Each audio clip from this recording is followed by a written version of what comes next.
우리 순전한 기독교 계속 나누고 있는데요. 그리스도인들은 이제 두 번째 장이고요. 그리스도인들은 무엇을 믿는가라는 내용인데요. 두 번째 장에서 첫 번째 내용이 하나님과 경쟁하는 개념들입니다. 우리 같이 한번 읽어보겠습니다. 시작. 기독교는 전투적인 종교입니다. 기독교는 하나님이 세상을 만드셨다고 믿습니다. 공간과 시간, 열과 추위, 색깔과 맛, 모든 식물과 동물은 마치 인간이 이야기를 만들어내듯이 하나님이 머릿속에서 생각해내신 것들입니다. 또한 기독교는 하나님이 만드신 이 세상에서 너무나도 많은 것들이 잘못되어 버렸으며 하나님은 우리에게 그것들을 다시 바로 잡을 것을 명하신다고, 그것도 아주 큰 소리로 명하신다고 믿습니다. 계속 읽겠습니다. 물론 여기에서 아주 중요한 질문 하나가 제기될 수 있습니다. 그것은 선하신 하나님이 만든 세상이 왜 잘못되었는가라는 질문입니다. 저는 이 질문에 대한 그리스도인들의 답변에 여러 해 동안 길을 막아왔습니다. 그 당시에는 당신들이 무슨 말을 하든 또 아무리 교묘한 논증을 제시하든 간에 세상은 어떤 지적인 힘이 만든 것이 아니라고 보는 편이 훨씬 간단하다고 싶지 않은가. 당신들의 모든 논증은 이 명백한 사실을 피해가려는 복잡한 시도에 불과하지 않은가라는 생각에 사로잡혀 있었기 때문입니다. 그런데 이런 생각은 저를 다른 공경에 몰아넣었습니다. 하나님을 반대하는 저의 논거는 세상이 너무나 잔인하고 불의한 데 있었습니다. 그렇다면 저는 정인이 불인이 하는 개념을 어떻게 갖게 된 것일까요? 만일 인간에게 직선의 개념이 없다면 구분선이라는 개념도 없을 것입니다. 그렇다면 세상을 불의하다고 판단할 때 저는 이 우주를 무엇에 비교하고 있는 것입니까? 눈에 보이는 것이 하나부터 열까지 아깝고 무의미하게만 하다면 그 일부인 제가 어떻게 거기에 대해 그토록 격렬하게 반발할 수 있겠습니까? 하나님을 반대했던 저의 논거는 어쩌다 보니 세상이 나의 취향에 거슬린다는 것이 아니라 세상은 정말 불의하다는 것입니다. 결과적으로 무신론은 너무나 단순한 것임이 드러났습니다. 우주 전체에 정말 아무 의미가 없다면 우주에 의미가 없다는 그 생각 자체를 아예 하지 못했을 것입니다. 우주에 빛이 없고 따라서 눈을 가진 생물도 없다면 우주가 어둡다는 사실 자체를 알 수 없는 것처럼 말이지요. 그 경우에 어둡다는 말은 아무 의미도 갖지 못할 것입니다. C.S. 루이스가 순전한 기독교에서 이 부분에서 다루는 것은 뭐냐면요. 하나님과 경쟁하는 개념들이라는 것은 범신론을 비롯해서 범신론은 이 모든 세상에 하나님이 존재한다는 것인데 기독교에서 말하는 것은요. 하나님은 이 세상을 초월한다는 것이 기독교의 가르침입니다.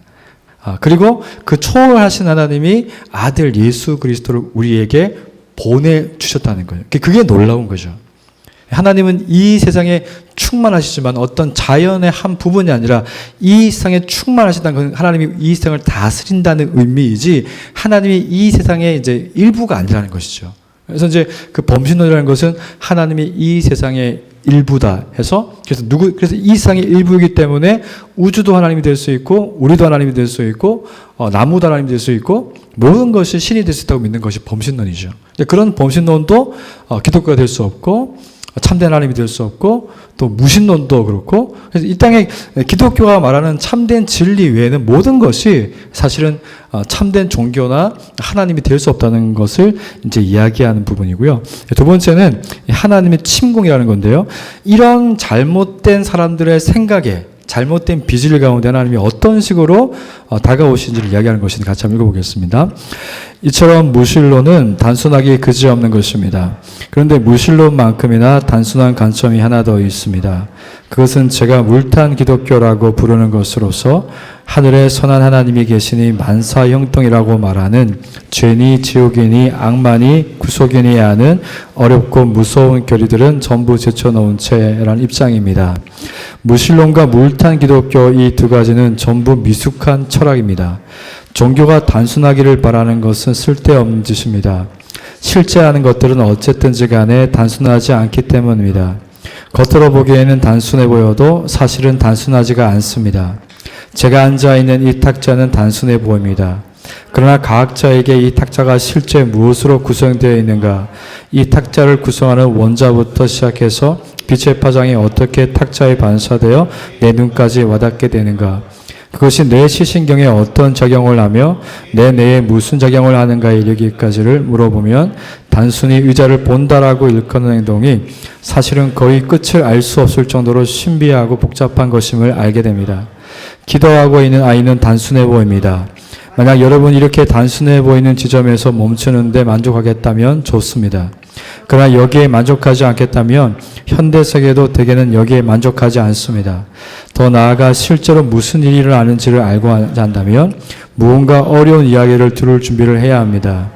단순한 대답 이상의 것을 요구하면서 왜 대답이 단순하지 않냐고 불평하는 것은 어리석은 일이지요. 예. 이 부분에서 이제 이야기하는 것이 어떤 의미인지 아마 아실 거예요.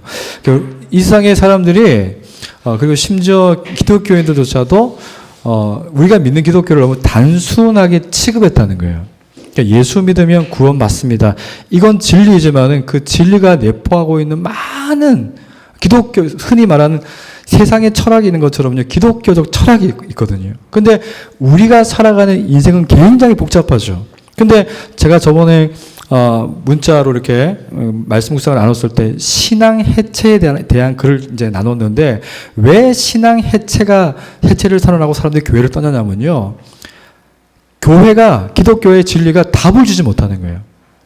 예수 믿으면 구원받습니다. 거기에 끝나버리면은 기독교에서 사람들이 인생은 복잡하고 힘들고 어려운데 더 이상 답을 얻지 못하는 겁니다. 그러면 이제 교회를 떠나고 신앙을 떠나고 신앙 해체를 선언하고 떠나게 돼버리는 거죠. 그래서 사실은 종교가 단순하다고 믿는 것이나 교회가 신앙이 단순하기를 바라는 것은 이제 잘못된 것임을 이제 이야기하는 부분입니다.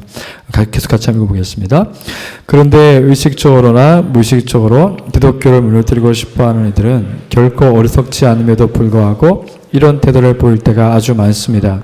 그들은 6살짜리 어린애한테나 맞을 기독교를 내세워놓고 공격의 대상으로 삼습니다. 그래서 교육받은 성인들이 실제로 믿고 있는 기독교를 설명해 주려고 하면 머리가 아플 정도로 복잡하다고 투덜거리면서 하나님이라는 존재가 정말 있다면 종교를 단순하게 만들었을 것이라고 불평하시오. 단순한 것이 아름답다느니 하는 말을 이루면서 말입니다. 자기 입장을 손바닥 뒤집듯 바꿔가면서 여러분의 시간만 축내기 십상인 이런 사람들은 경계하는 것이 좋습니다.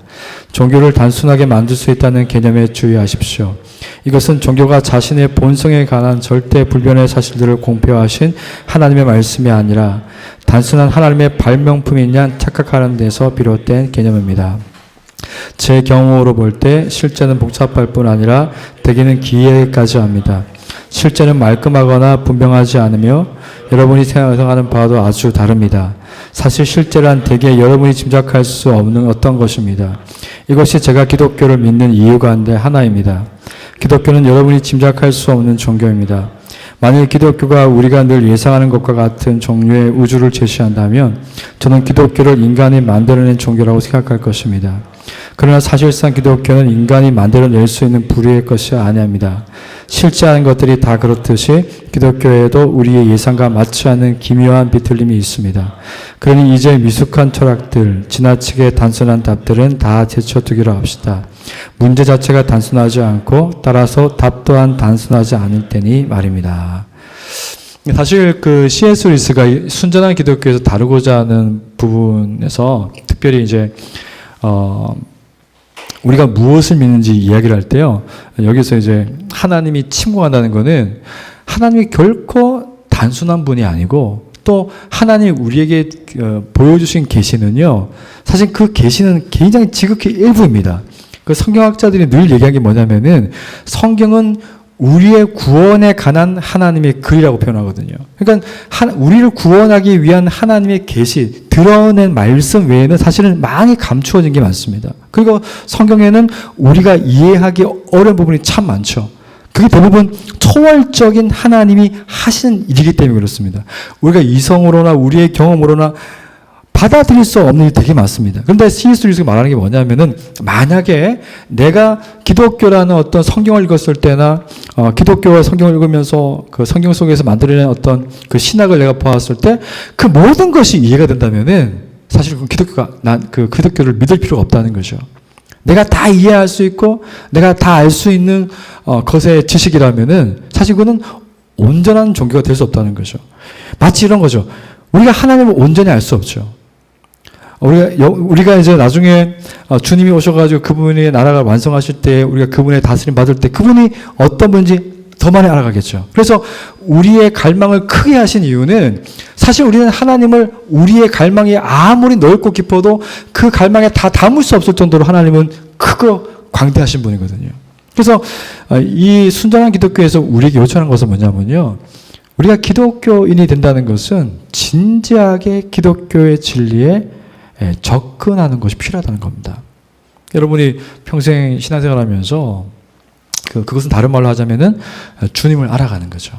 여러분이 평생 신앙생활하면서 저는 목회자로서 그런 욕심은 좀 있어요. 여러분이 예수님을 좀 알아가고 그분을 경험하고 또 말씀을 통하여서 하나님의 기이한 부분을 경험하기를 바라는 그런 갈망들이 좀 있으면 저는 좋겠습니다. 그래서 물론 그럴 수 있습니다. 여러분의 시간적으로나 어떤 상황적으로 분명히 있어요. 근데 제가 말씀드리고 싶은 건 그거예요. 제가 여러분 가운데 목회자로 있는 동안에는 언제나 여러분 곁에 이제 있을 거예요. 그럼 여러분이 지금은 바빠서 혹은 지금은 여러 가지 상황 때문에 못한다 할지라도 언제든지 저와 함께 하나님을 알아가고 공동체와 함께 하나님을 알아가고 복음을 알아가고 그 귀한 하나님을 알아가는데 함께 이제 어떤 상황이 생기면은 같이 알아가는 일에 힘쓰면 좋겠다는 것이 제가 목회자로서의 저의 개인적인 욕심인 것 같습니다. 그래서 여러분들이 계속해서 이렇게 짧게나마 우리가 계속해서 이런 어떤 공동체 성경 공부를 통해서 같이 배움을 나누고 또 어느 상황이 됐을 때는 더 깊이 우리가 하나님을 나누고 교제하는 또 그런 은혜가 있으면 좋겠습니다. 같이 한번 기도하겠습니다.